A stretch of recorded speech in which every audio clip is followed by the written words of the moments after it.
Hello, everyone. Hello.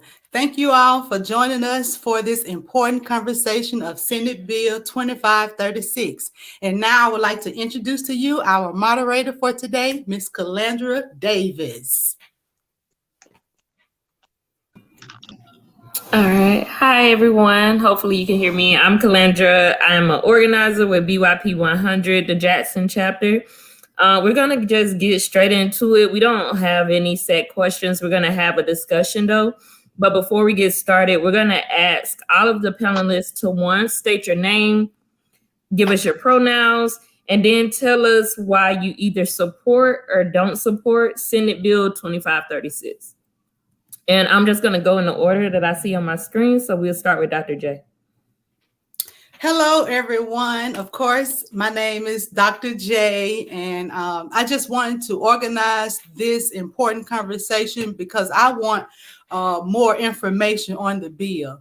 And I guess to answer the question right now, I do support the bill because I do not think it is fair to cis transgender women to, I guess, compete with people who were biologically born males. So I think they have an advantage in the sports arena. And let me just say that I am for gay rights and civil rights. You know, I think no one should be able to live on this earth and not be who God created them to be. So I am in support, but I want more information about this bill and why I shouldn't support it.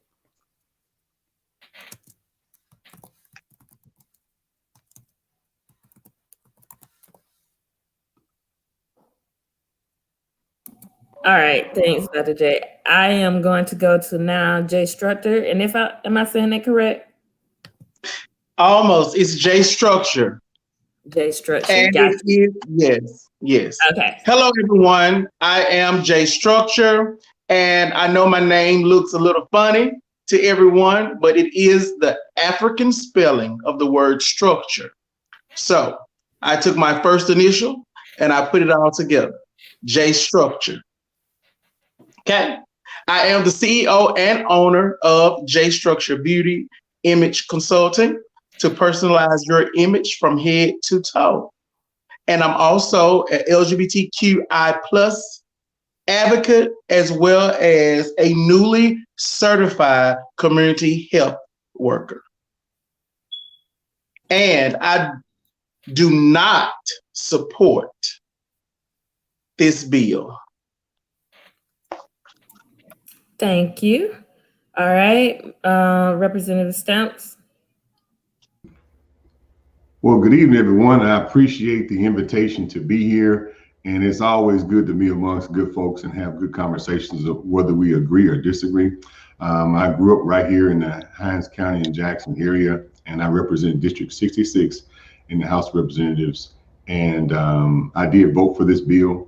And to give a little context about the bill, because I know that some people may have or may have not voted for the bill. But this bill basically bans biological males who are transgender from playing in girl sports, but it does not ban biological girls from playing in boy sports, nor does it ban girls from playing. Excuse me if I get some things wrong, but it does not ban.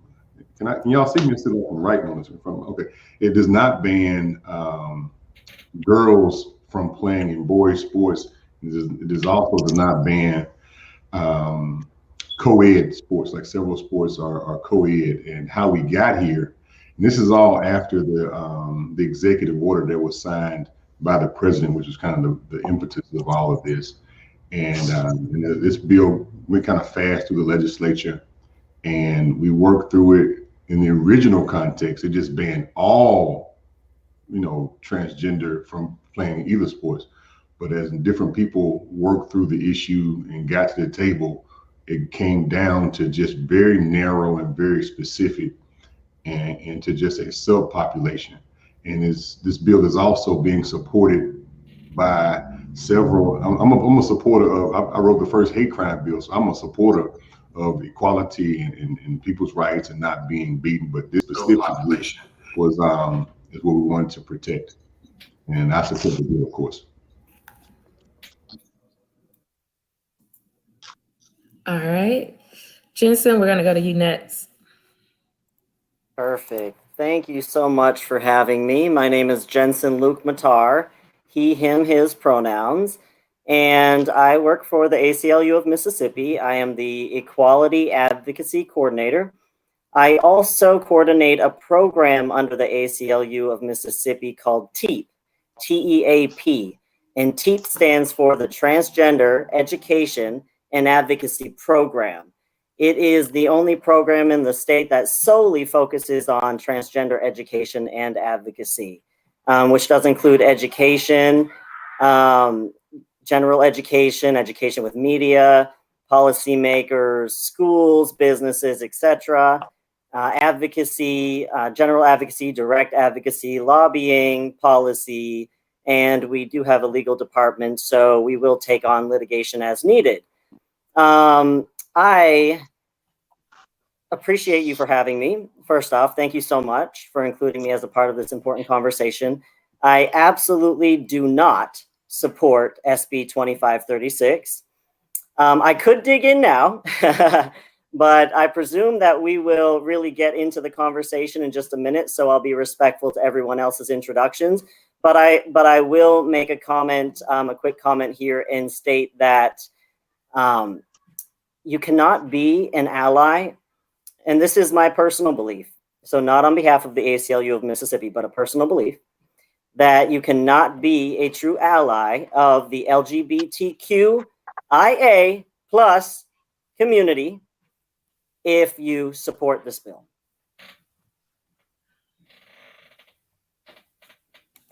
Thank you, Jensen. And Gemma, we're going to kick it to you next before we move on.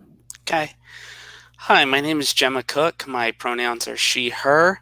I am one of the co-chairs of the Jackson, Mississippi chapter of the Democratic Socialists of America.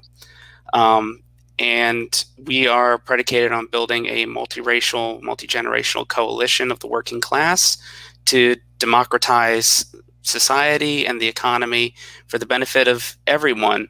And in this particular instance, I'll mention that our coalition is fully inclusive of the LGBTQIA plus community. And I do not support this bill. We'll get into the meat of it, but the short of it is it's discriminatory. It particularly singles out trans women from being able to, and trans girls from being able to fully enjoy every aspect of their lives and education, and needlessly makes things harder for them while growing up. And it also potentially presents financial risks to the state. So I do not support SB 2536. Thank you. Yes, thank you. And so before we really dig into the conversation and get into understand why people either support or don't support the bill, just want to make sure that, this, and we all know we are all familiar and know each other, but still want to make sure that we're respectful of each other's pronouns, and that we also have a basic understanding and that our audience has a basic understanding of what does it mean to be or to identify as cisgender or trans, the difference between sex and gender. And so not to just put the spotlight on you, but Jensen, would you like to help kind of break down some of those definitions? Sure, thanks, Calandra. I knew you were gonna single me out on that one. Although I will say Gemma is a key leader with the TEAP program, so she knows just as much as I do, if not more in certain areas. Thanks for being here, Gemma. So let's first define a few things. So transgender. Transgender is a term that is used for people who identify as a gender that is not in alignment with the sex they were assigned at birth. So myself, for example, I was assigned female at birth. When I was born, I cried like every baby. The doctor spanked me, and the doctor said to my mom, congratulations, you have a girl. Okay. I grew up in a way to where I constantly questioned my gender. I thought I was a young boy, and I was told I was not, then came around full circle again after trying my hardest to be the female I was told I was supposed to be, to understanding my gender as male. So I am a male, although I was assigned female at birth. I will also say trans, just trans in itself, in the beginning of the word transgender there, is a Latin prefix. So we use Latin prefixes in the English language quite frequently. Bi meaning two, right? Bicycle, bilateral, bisexual. Trans is just another Latin prefix. And then the opposing word cisgender is not a made up word by the trans community.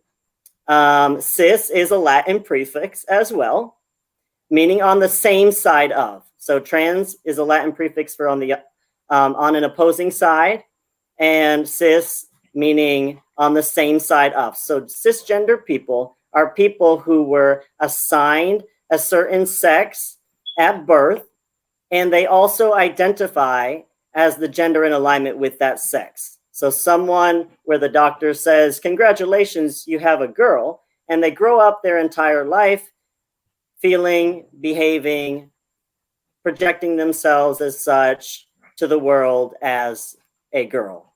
So they're in alignment with the sex assigned at birth. Of course, there are some people that use other terms to identify themselves. You have people who are gender nonconforming or non-binary, and those folks would really fall under the transgender umbrella, because that's really an umbrella term that encompasses a lot of people that just identify as something other than the sex they were assigned at birth and the gender in alignment with. Think about it. You want to think about it like a spectrum, like most things in life. There isn't just this or that. There's not just black or white in life. So just the same as any other category we could pretty much pull in life, same applies for gender identity as well as sexual orientation. There will always be people who find themselves somewhere in the middle of that spectrum. But to help you understand in simple terms, anybody who identifies as anything other than cisgender would be categorized, unless they choose to identify specifically another way themselves, would be categorized under that larger transgender umbrella. Thank you. So I'm gonna now open the floor. Again, we don't have any posed questions. As the conversation goes, I might guide or facilitate by asking questions, but right now I just want to kind of open the discussion. I also help monitor the Facebook comments to see if folks have questions in the comments. But just want to open the floor to folks' thoughts about this bill. Let's see, where do we begin? I could kick it off here just to get the conversation started with 5 important facts about trans athletes in SB 2536, which was put together by the ACLU of Mississippi. So first off, I'd like to say that no problem has existed.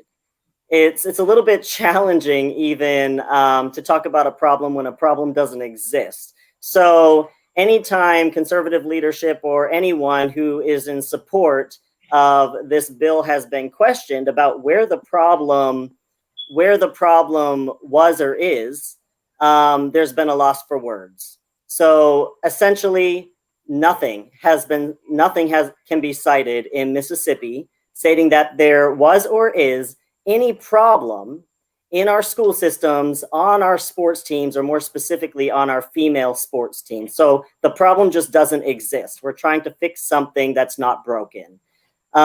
Secondly, this bill is modeled after the only bill of its kind to have ever passed, which was in Idaho, and it was immediately suspended by a federal court.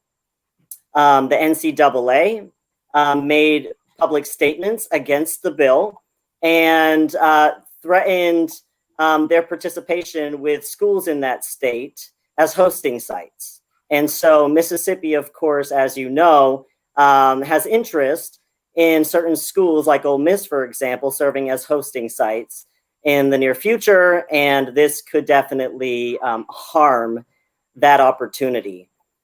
At third point, advocates for women in sports oppose these bills. You have National Women's Law Center, Women's Sports Foundation, Women Leaders in College Sports. You have all of these professional organizations and advocates in women's sports who carry a lot of weight in this arena, who clearly oppose bills like this.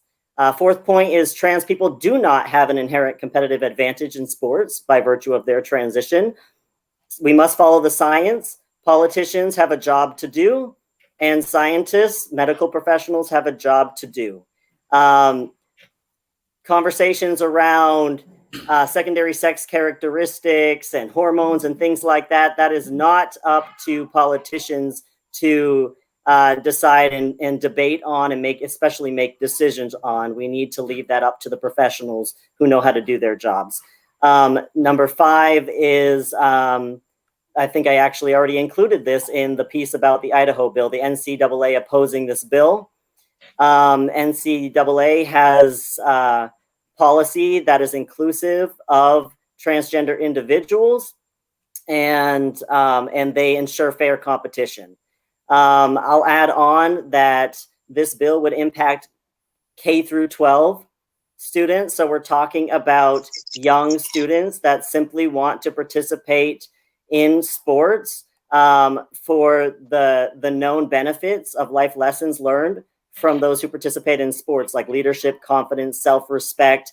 And we're talking about excluding a group of individuals, a group of young children in these prime years where these life lessons mean more than anything, okay? And that already suffer exponentially. CDC states 27% of these young trans students already feel unsafe at or going to or from school. 35% are bullied at school, and 35 to 40% are already attempting suicide, not considering suicide, attempting suicide.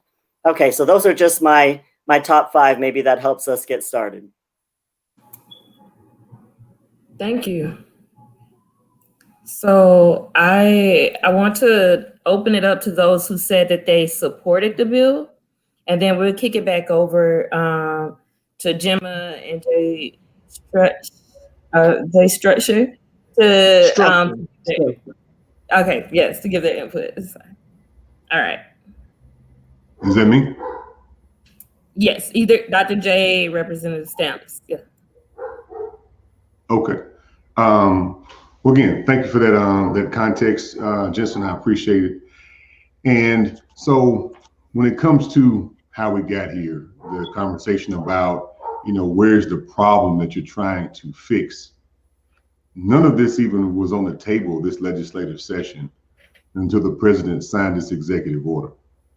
And so that was the people have been talking about this conversation for some time, but the executive order that was put in place was the onset to this piece of legislation. And remember, after that, this legislation, when it was in the drafting phase, was a complete ban before some people got involved in it and steered it to a more tailored ban. So I think it's a little disheartening for folks to say that you can't support LGBTQIA+ without supporting this. When you have people who support you a percentage of the time, and I think you alienate your own support and people who have the backbone and in position to help you in so many other areas. So I don't want us to get into a position where we start with this whole, being that divisive, because there are plenty of other issues. This is not, for me right now, this is not the number one issue on my plate. Several organizations have asked me to support a myriad of different things over the years. And right now I got drugs, crime, people without water. I got to leave here at about, in about 20 more minutes because we're still dealing with issues. So while this issue is totally pressing for some, the reality of the folks I represent, there are a lot of people who support this. Now, I'm a representative. I represent people. And the majority of the people who vote for me and who support me support this bill, black and white. And so while there's a population of people who don't support the bill, there's a population of folks who do. And that's a reality that every elected official has to walk back into, because we get elected to support people and represent people's interests.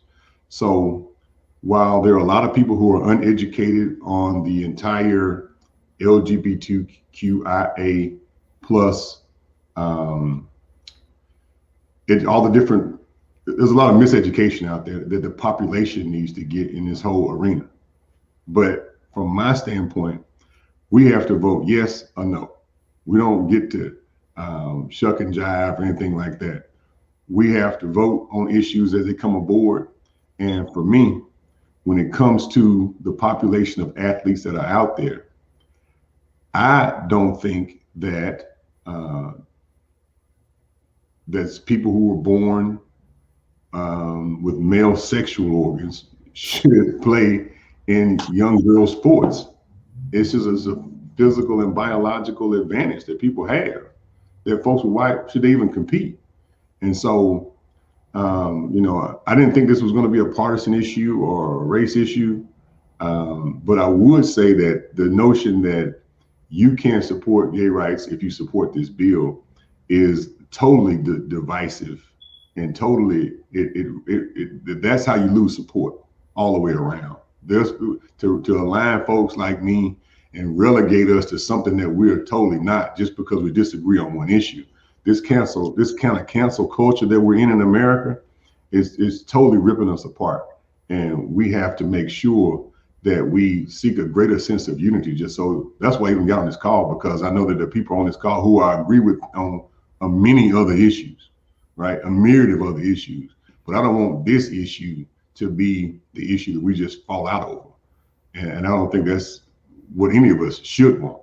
But so if the folks that are opposing this bill, I'm gonna work with you on other issues, irregardless of your support going forward.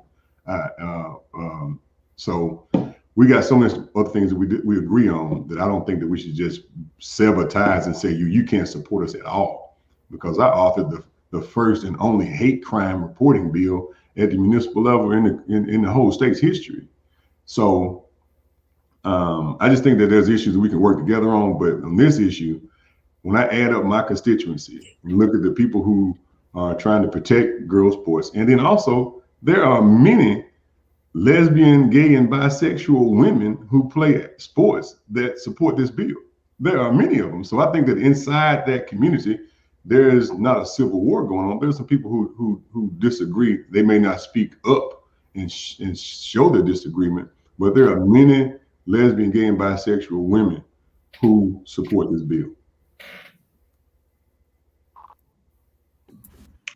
Thank you. We're gonna continue. Dr. J, you might want to talk about why you support the bill. I also just want to say, I know I'm the moderator. There is Black, queer, and trans folks in your ward. As a Black queer youth organizer, they all up in there, and they are experiencing. I agree with you. They live at the margins. They experience all of these many oppressions and things that you're talking about, along with having to go against bills such as this, that again, as Jensen mentioned, is contributing to how folks are feeling about themselves. It's contributing to suicide rates among Black youth. If you go to the schools in your community, I also sit on the board of the Mississippi Safe Schools Coalition. Black youth experiencing all of that. So I'm gonna push it over to Dr. J to talk about why she supports the bill, and then we'll go back over to those who are opposing. So I'm looking at it, I'm a former athlete. I played sports in school, and so I'm just thinking about playing softball and basketball against someone who was born a male. And like I say, I support, I don't want no one not to be able to be banned from a sport, you know. But I'm just looking at focus in on as a woman, because we don't want to impede on women's rights as well. I just don't think it's fair for them to have to compete with someone who was born a man and who may be stronger. So that's my only tabs. And I know you said that doesn't necessarily make them stronger. But if same age and size, you know, the person that was born a man will have an unfair advantage just because they are biologically stronger. Can I say something on that note right there, Dr. J? So we're talking about, well, first off, the Olympics have rules in place that are inclusive of trans people. NCAA, there are plenty of organizations in professional athletics that have policies in place that are inclusive of trans people. Now, I'm not saying whether I agree with all of them or disagree with all of them or some of them. I think that it's healthy to have a proper conversation to make sure that trans people can participate just as anyone else in athletics. And so I respect them for ensuring that they do that. I guess the issue for me is that we're talking about young children here. If the colleges want to, you know, have their own conversations and discuss how they might, you know, agree to properly include trans people in athletics, and that's different from, you know, K through 12, fine. You know, I just think the schools should be having these conversations. The schools should be writing their policies. This is not for the legislature. This is not the place for this type of law, this type of policy. And young students who are in middle school and in high school who are not fully developed as adults at all should not be paying consequences and suffering and not treated as equals as a result. I would like to say that I value you all and I appreciate you all. And Representative Stamps, I appreciate you for all that you do and for the work that you've done, especially in support of SB 1523. As you can tell, I'm passionate. I am interested in working with people of all points of view and all backgrounds. And so I'd love to continue to work with you. I think education is key here. Truly understanding who trans people are is going to be key here. I recommend that anybody who supports this bill or has voted for this bill, reach out to trans people, get to know them, because I think it might help you better assess the situation. I know plenty of young trans females, as a matter of fact, whose parents have contacted me over the past few weeks looking for any kind of support and guidance because their child is being bullied more than they've ever been bullied before. One just dropped out of school at the end of last week, and now the mother's trying to figure out how to homeschool her child because of the bullying. And so this is destroying, you know, these children's lives, and they don't, these secondary sex characteristics or hormones or whatever you might point to, you know, that is believed to give them some sort of advantage, which is not backed up by science, especially at that age, is not accurate if you meet these individuals and you talk to these individuals. I would also quickly like to state that there is a process of transition that trans people go through. And there's various forms, such as, you know, a lot of young people who come out as trans are very eager to transition because it helps align their bodies with their gender identity. They're not looking to fool anyone. They're trying to survive. I went through it myself. And so they're looking into things like hormone blockers, for example, that postpone puberty. They're looking at hormone replacement therapy, things like that. So, and I think that's, you know, a conversation with the doctor. And then maybe if there's certain requirements for a particular school, depending on the age, of course, then that is a discussion within the school. I would really quickly like to jump back to what you said, Representative Stamps, and that this is essentially in response to the Biden executive order. And, you know, Governor Tate Reeves made that same statement on Facebook just, you know, last Friday. He said, "I will sign our bill to protect young girls from being forced to compete with biological males for athletic opportunities. It's crazy we have to address it, but the Biden EO, so Biden executive order, forced the issue." And to me, that sounds like a tantrum that Mississippi is throwing. If it wasn't on the priority list, if there are other things to prioritize, right? We have a water issue in Jackson. We have a pandemic. There are there's voting bills, important voting bills on the table right now this legislative session. If we have all of these other things that should be at the top of the priority list for us in Mississippi, why this when we can't even pinpoint an actual problem? Because as Governor Tate Reeves stated, he feels it's important that prioritize pushing back on Biden's executive order. And so that to me sounds childish. That sounds like it's not quite rational, that we're not prioritizing what we need to here, and that we're headed down the wrong path in actuality. Yeah, go ahead, Jermaine or Jay Structure. No, it's fine. Either or, it's fine. So I'm probably going to be a tad bit more cutthroat than the rest of the panel, just because of who I am and, you know, my positions, period. But let's be honest, all the way across the board. This has nothing to do with strength. It has absolutely nothing to do with who's stronger or who's weaker. We all know where the truth lies. And the truth lies in one word: transgender. And that's the truth of the matter. No one wants to call it out. No one wants to really say it. There is a phobia. The bottom line, there is a phobia of what you do not know, what you do not understand. And that goes with anything as far as, you know, just walk of life, period. We have phobias, and they're not intentional all the time. No, they're not intentional all the time. It can be, you know, it can be just not intentional. It's just something that as a human being, you can have. And the fact that it's an issue for children to play sports with each other or whatever the case may be with this bill, I'm not as fluent with exactly what the bill is, but let's take away the science for a minute. Let's take away the politics for a minute.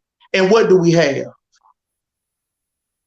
You have adolescent kids that feel like it's okay for me to play with other adolescent kids.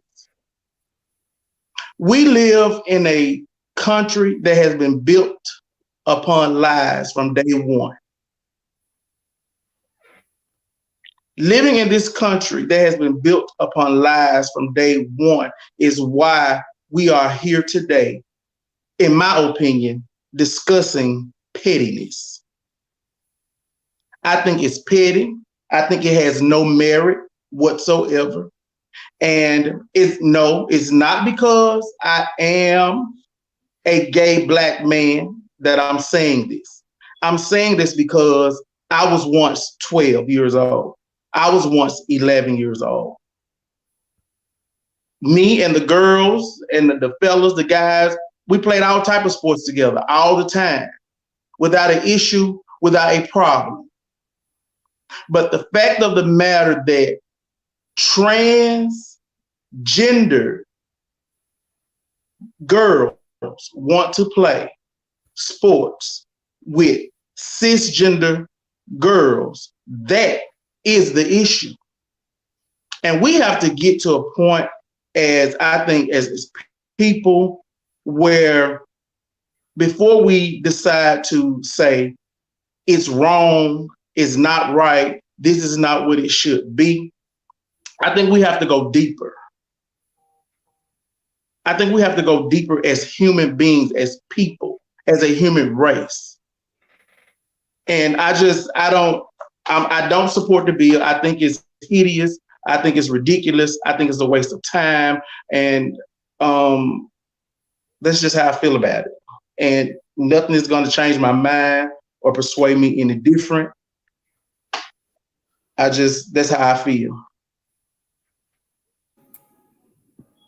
Yes, word. I'm gonna now let Gemma speak, and then Representative Stamps wanted to respond. Okay. Hi. Thank you for having me. So first off, yeah, the state has a lot more issues on its plate. The water crisis, funding. We need to get that the COVID funding in to the people. But the state legislature, for some reason, is taking this up. And I understand that Representative Stamps did not prioritize this. But when this was put in front of him, he voted on it. He voted for it. And now we're talking like this is a reaction to President Biden's executive order. What that executive order basically did was bring us back to where things were at the end of the Obama era. The Obama administration rolled back all the regressive actions of the Trump administration and supported the Bostock decision that the Supreme Court recently handed down. So this is just basically bringing us back to where we were in 2016 and supportive of the Bostock decision that discrimination of sex, is inclusive of gender identity. So if you are against discrimination on the basis of sex, you ought to be, and the legal system sees that also as being against the discrimination on the basis of gender identity. So it's not the number one issue for the state, but you put it on our plate. And some people in your district may support this, but as Calandra said, there's likely trans and queer people and intersex people in your district as well. And that vote does not represent them. And I would speak to your constituents and educate the rest of them on, so that you can protect the rights of everyone in that district, including your trans constituents. So there's transphobia around the issue of individuals who are assigned male at birth participating in female sports. And you mentioned specifically you don't think someone with male organs should be participating in this sport. Those really don't get used in any sport that I know of. So that's not really an issue. So we're talking about children and making sure that these children are basically accepted as who they say they are. A lot of the disparities that trans individuals deal with in school, bullying, mistreatment, that feeds into a crisis of drug abuse and poverty and homelessness as they grow up, and the suicide risk of 40% of trans individuals attempt suicide at some point in their lifetime. And the reason they do all these things is because they're not accepted. They're not allowed to live their truth. And when the environment around them is not supportive of that truth, it eats away at people and it breaks them down.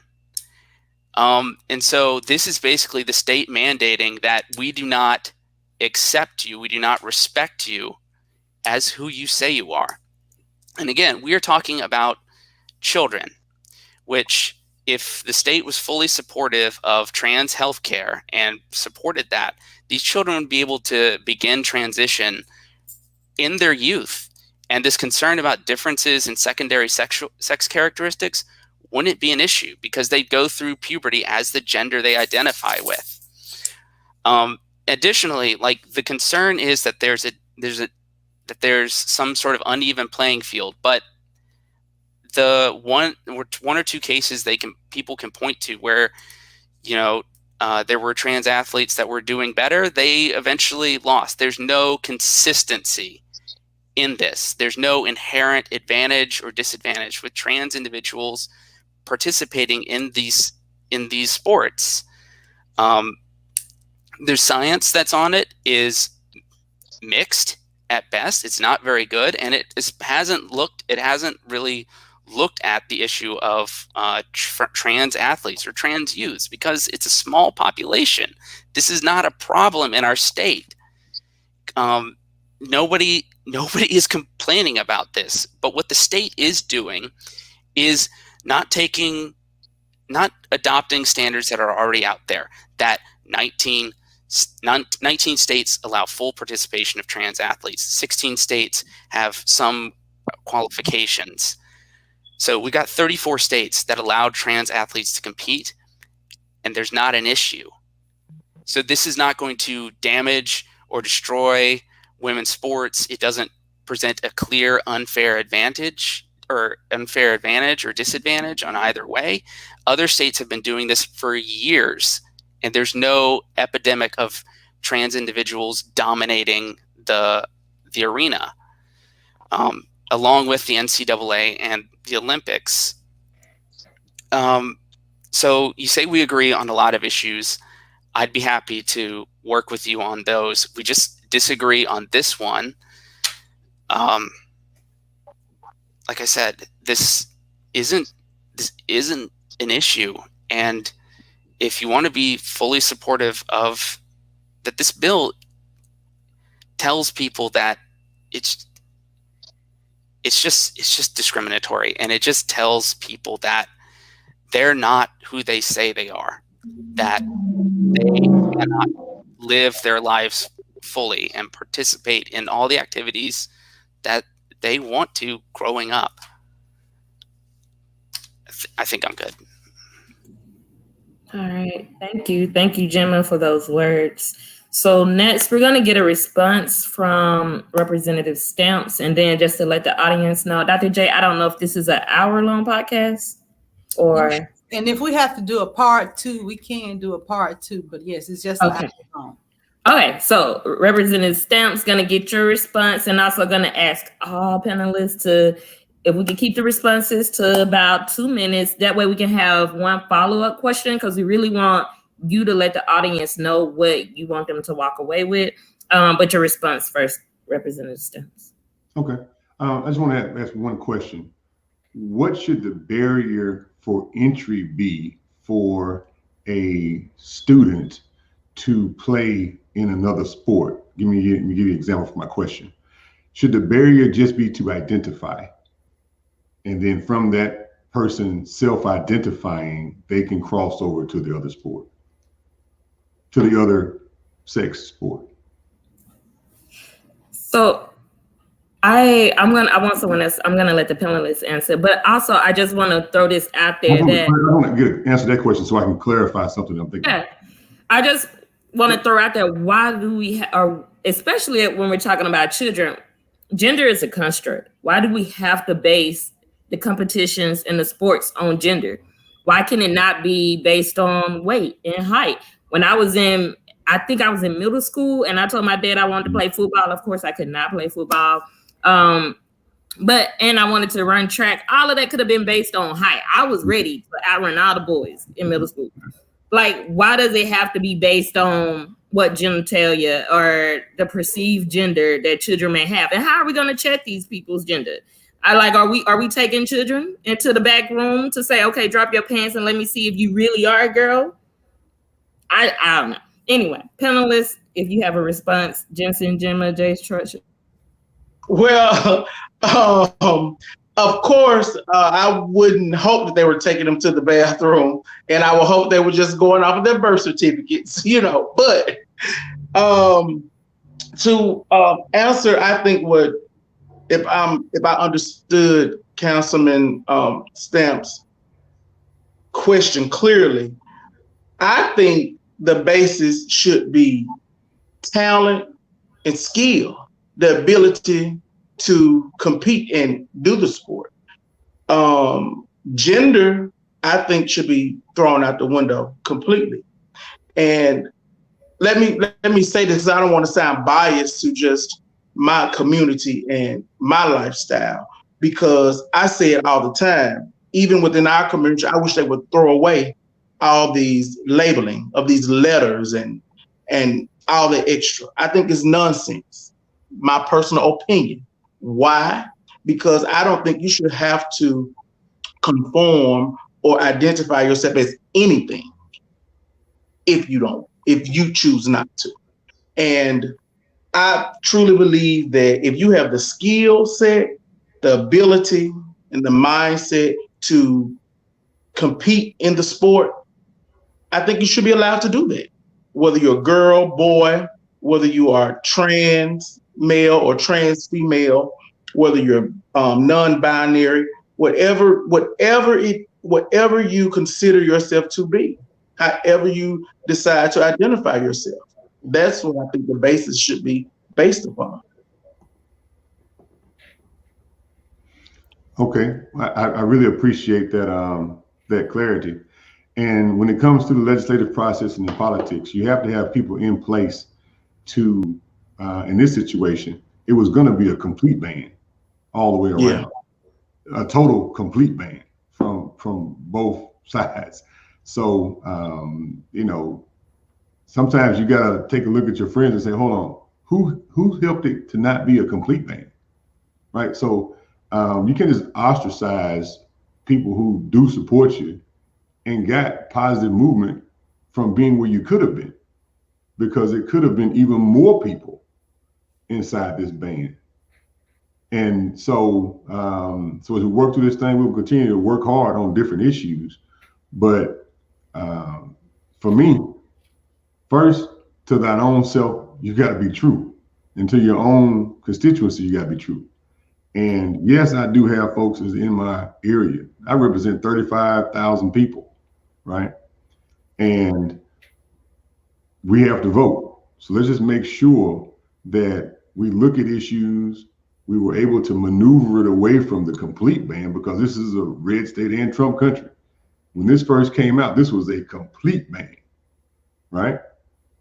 So now, if you relegate people like me, who were able to work with other people to maneuver it down to where it came out on the other end, what if you didn't have that support?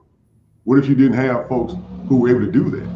So again, as we work through how we navigate through Mississippi, sometimes you got to realize that everybody that may work in one side and push against it, you could have been somewhere totally different in a much more extreme place. So we we got a lot of work to do. And I'm gonna work with folks on this call that I know and that I love and respect going forward. But for me, I'm not afraid or have a phobia of trans people at all.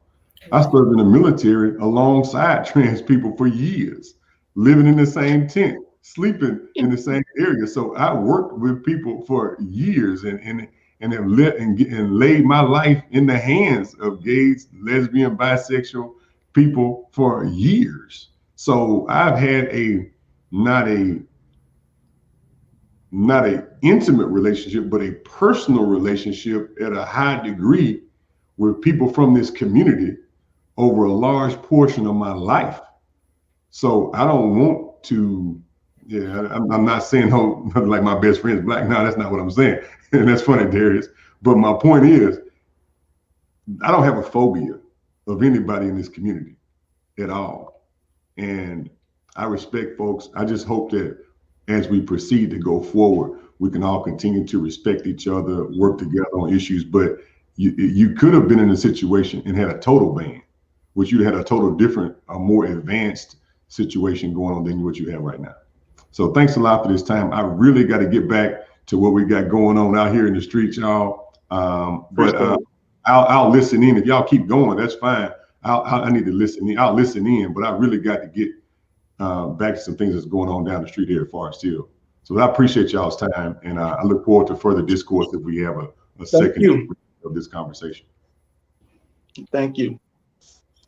Although Councilman Stamps had to leave, I just want to piggyback off a couple of things that, I mean, it's kind of, I guess I'm wired different. I guess I'm kind of wired different, and just kind of, you know, I'm the entire spectrum. If I can place my life in the hands of a transgendered person, or I could train in the military with the transgender person, or I can train as a police officer with the transgender person, or fireman, or EMT, where is the disconnect in us playing the sport together? I can't understand that. And I could be, it maybe something I'm missing, but I can't understand it, because whether you're male or female, in order to be any of those things, you go through the exact same training, if I'm correct. Yeah. So let me respond. If I'm correct. I really got, let me respond to that point for a second. This bill did not need any Democrat support at all to pass either branch of this whole process we have at the Capitol. There's a Republican supermajority, and they got the votes to push through legislation without anybody's support. So what I am saying is, ask yourself the question: how do we get from a complete ban to a partial ban? So we have to operate in a reality to move forward. And all I'm saying is that, for me personally, and the majority of folks that I represent support this bill, even though there's a group of folks that I represent that don't support this bill. There is. But ask yourself the question: how do we get from a complete ban to a partial ban? And it took folks who had the courage to step forward and help maneuver these things. So I don't want to get into some kind of cancel culture kind of thing where we're not going to talk to Councilman Stamps ever again and all that kind of stuff. And if you do, that's fine. But I'm still going to serve you. I'm still going to make sure you got clean water. No. Definitely. I don't think that's on the plate at all. I just think that we agree to disagree. We have, you know, our own points. That is on the table, and I just want to let you know that that is. Well, it's not on the table for me. Well, let me jump in real quick. Folks that are tuned into this conversation, who are trying to drive, because I'm not the only Black person or Democrat that voted for this bill, right? We know that. Right. What I'm saying. So there is a coordinated attempt to relegate people who support you in other areas because of this vote on this bill, and that's divisive and breaks down. So we're gonna let. I get it. You can have a piece. I get it. You can have a piece, but not a whole. I get it. I mean, I totally understand. Don't want people to have to. Well, one, as we don't want a piece of freedom. We don't want a little bit of oppression over here and a little bit of. But that's what it is. Gotta be all the way first. But I'm gonna let the panelists. Everybody's gonna get a minute to wrap up. Say whatever it is you want to say. What do you want people to walk away with? Respond to those that you know you want to respond to. I did want to lead, because I've heard this a lot, as if, you know, there's just a difference of opinions, or, you know, we're all just talking. But I really want people to, or that this bill isn't as important as other things, but I really want people to understand how structural racism happens and where it starts at. It starts with these biases that we have in this oppressive language. And so I'm just going to quote Toni Morrison when she says that oppressive language does more than represent violence. It is violence. It does more than represent the limits of knowledge. It limits knowledge. So the reason that you had folks, slavery was legal. You had folks that were in districts who went along with that for many, many years, who went along with Jim Crow for many, many years just because it was legal. They were using biases that limited their knowledge.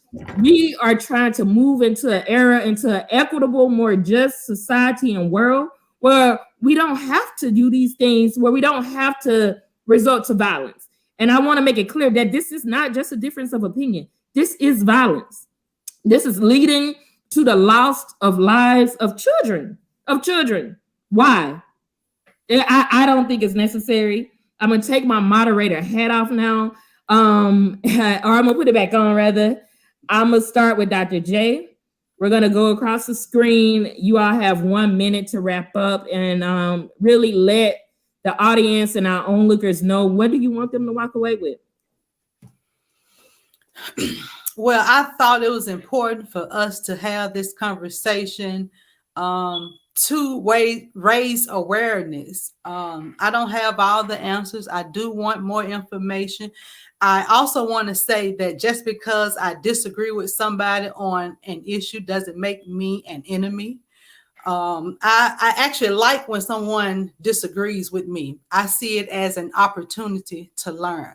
So for the people that's there in the comments, people are trying to understand where you're coming from while you're trying to bash people with your comments. This is not the arena to do that in, because you do have people here that support you. That's just like a parent. The parents support their child, but they just don't support everything that their child does. And that doesn't mean that won't change. So again, I thank everybody for being a part of this important conversation, because there are people out there who will not share their opinions and how they feel, but feel like I feel, So I'm glad that we had this conversation, and I thank you all so much for being honest about your opinion. Jay Structure? Yes. In my closing, I just want to say that I'm here. I'm thankful for this invite. I'm glad to be a part of this discussion. And I'm here in this discussion out of love and peace. And I want people to walk away with the sense of knowing that knowing is way more, it's so much better than not knowing. Sometimes we have to stop and we have to get to know or attempt to understand the next person's point of view and where they're coming from and how they feel. One thing that no person can do is control the way that another person feels. And I think that because of that, we become misinformed and we end up, I think, taking the wrong path. So for me, I just want everyone to walk away with that love, peace, and compassion for the human race, for people as individuals, and respecting them as they identify themselves. All right. Representative Stamps. Well, I appreciate the invitation to come tonight. Thank you for your time. And I've been a listening ear for years. I'll continue to be a listening ear. There are folks who publicly and some privately wholeheartedly support this bill and don't support it. But I'm at least want to give you my time. I've been given time and listening over the course of several years, but I didn't believe that a person who may be not a starter on the boys team should be able to go over to the girls team and play basketball just because they identify. I just didn't believe that. So I just know that we got to continue to work through these issues and work through our existence here on Earth. And we got to do it together. But just know that I'm going to continue to be a listening ear. There are plenty of state representatives out there who won't even give you an hour of their time, and they voted against the bill. So at least I voted for the bill, but still give you my time in the midst of all the other chaos I got going on. So I appreciate the respect for that. I appreciate the comments of folks that are online, because it takes courage to do what we do. And for me, I would much rather have someone who at least has the truth and is willing to stand up and support it, even in the headwinds of adversity. But just know that we got to still work together on the 95% of issues that we agree on, and not just go railing against folks we disagree on issues we disagree on. And then also we got to also realize when the money game's in play, and some populations of people are used for the money game. There are people out there in organizations who pick issues to raise money abroad to bring it back so they can have it. And there are people who are professional protesters on both sides of the issue. So I want to amplify this issue on either side, because both sides raise money when it comes to issues like this. But people are in the balance. Young people are in the balance. And so what I push against is these organizations that use these divisive issues to raise money for their own selves.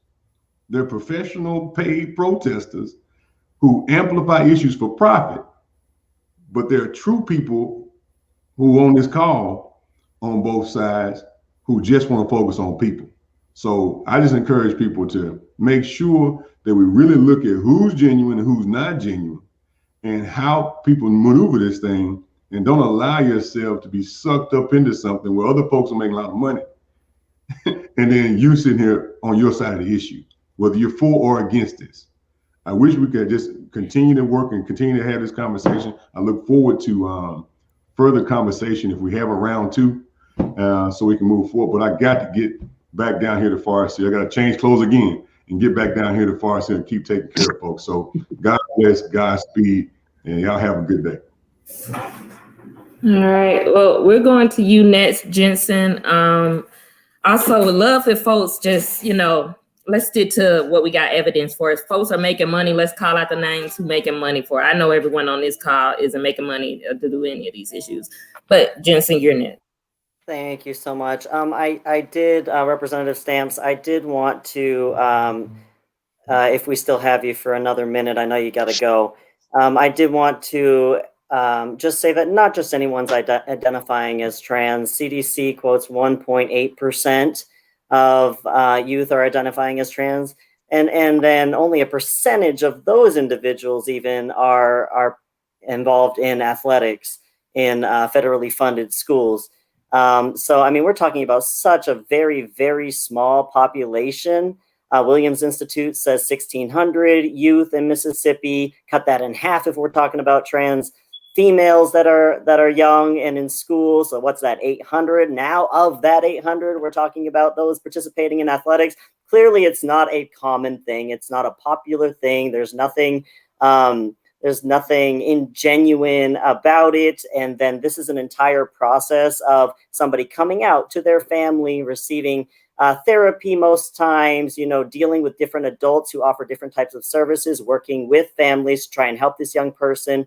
This person, as a result of coming out, then faces all sorts of disadvantages in healthcare and employment and public accommodations. Mississippi has zero protections for LGBTQ people, especially not for trans people in the state of Mississippi in all sectors of life.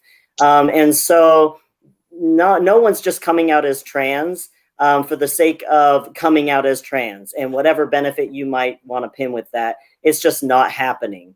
It's just trans people face so many disparities that there's absolutely no reason anybody would do that to themselves. So I just kind of wanted to clarify that. And I say, as far as when do we accept, you asked a question earlier about when if some young trans person just says, oh, I am this gender, would we then just allow them to play sports with that team? Look into school policies that are working. Gemma mentioned, 30 some odd states that have policies that are inclusive of trans youth. I'm sure it's not check this box. Okay, come on. There's a process. People don't just, one day say I'm this, the next day want to play on another sports team. There's an internal process, there's a family process, there's this process of going through different services, whether it be therapy or working with doctors. And it's not just an overnight type ordeal where somebody just feels like something, and so they say that they are. This overall to me is just a message, right? Mississippi is sending a message the same way Mississippi responded to marriage equality with 1523.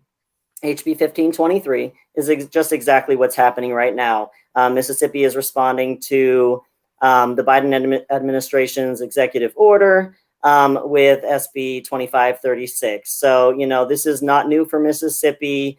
It's something we've done in the past. And so in that sense, it doesn't surprise me. It is a direct response to send a message. So this is not even about those young trans youth we're talking about right now. I mean, I love them. I care about them. I want this bill to go away for the sake of them. But this is not what this is about. That's not what this is about. This is about sending a message. One side sending a message to the other side. We've made it clear. Executive order. So Mississippi responds. Well, Biden did this. So that's what it's about. Governor Tate Reeves said it on his Facebook account multiple times this past week. He made it very clear. And so that's what this is about, sending a message. And what we're doing is using trans youth as political pawns for political gain. That is what is wrong here. That is what the problem is here. And so thank you, Calandra, for saying this is violence. Loss of, we're losing children, loss of lives of children. You know, that is a huge, important point. And my whole thing about, my whole comment earlier about if you support this bill, then you're not an LGBTQIA plus ally is the reason I say that. And that doesn't mean I don't want to work with you. I love you all. If you disagree with me, I love you. I want to work with you. I want to have these conversations. It's healthy. Let's continue, please. I'm not dismissing you or your opinion or your point of view or whatnot. I want to talk to you. Let's have a good conversation and work it out because we need to.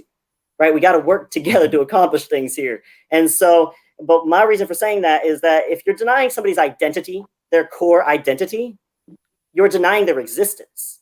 How can you even add in the T in the LGBTQIA, whichever acronym you want to use? How do you even include a T? The problem is the T is not being included, right? Because if you're denying somebody's identity, you're denying their existence. You're denying their identity in sports. You're saying you're not who you say you are. You are, you know, but they are who they say they are. The only people who know who they are is the person who owns the identity. I know who I am. You all know who you are. And that should be the end of the conversation. So I'll wrap it up just by saying that, quoting Franklin D. Roosevelt, the only thing we have to fear is fear itself. Back to Jay's structure on that one. Thank you so much. We don't need to fear what we don't know. Let's have the conversation. You know, let's discuss it. Let's work it out. We can meet somewhere. We can, you know, we can find a way. You know, if we got to make some compromise, let's talk. Let's talk about what the options can be. And let's just not make decisions and say, check, I'm going to support my base. You know, I'm going to gain these political points. My supporters want this. What about the rest? You know, did you talk to all of your constituents? You know, how about the ones that this is truly impacting? Right? So let's just not fear the unknown, ignore the unknown, check the box. Let's talk to everybody. Let's have these, you know, necessary conversations and let's work together. It might not be an overnight thing, but we need to make sure that Mississippi is sending a proper message that, hey, listen, we are a hospitality state. We are inclusive of all people. All people will have equal opportunity. All people will have equity. All people will be protected. All people can live their lives, can have a shot, you know, can have a fair chance at a successful life and can contribute to society appropriately as well. Thank you so much for having me. I really appreciate you. Thank you. I'm also in the middle of parenting now, y'all. So that's why it's looking like I'm talking to people in the background. And next I want to go to Gemma. All right. So as a trans person living in Mississippi, we know the political realities of this state. We know it's a red state. We know it's Trump country. We understand there's a supermajority in the legislature and a Republican governor. But this bill was a reaction, admittedly, to the Biden administration's executive order. It's a reaction to inclusion based on a misunderstanding of trans people, that it's not just a decision that's made on a whim, that it's who we are,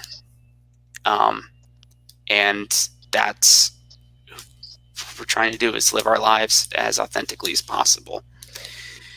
And Representative Stamps mentioned that, you know, there was some political horse trading around. He had a bill that was about getting compensation NCAA athletes for their likeness that had anti-trans language put on there, which was stripped.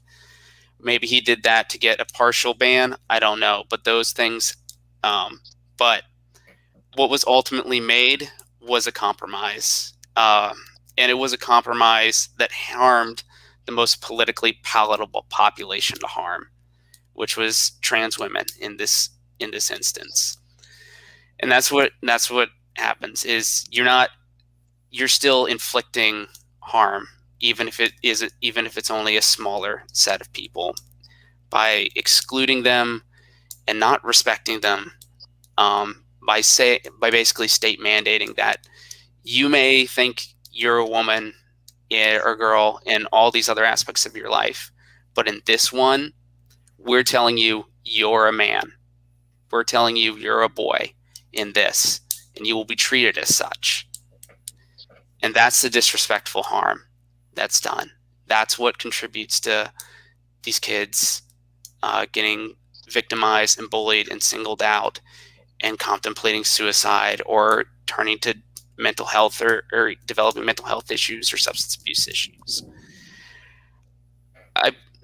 But I mean, why are we talking about this? And I care.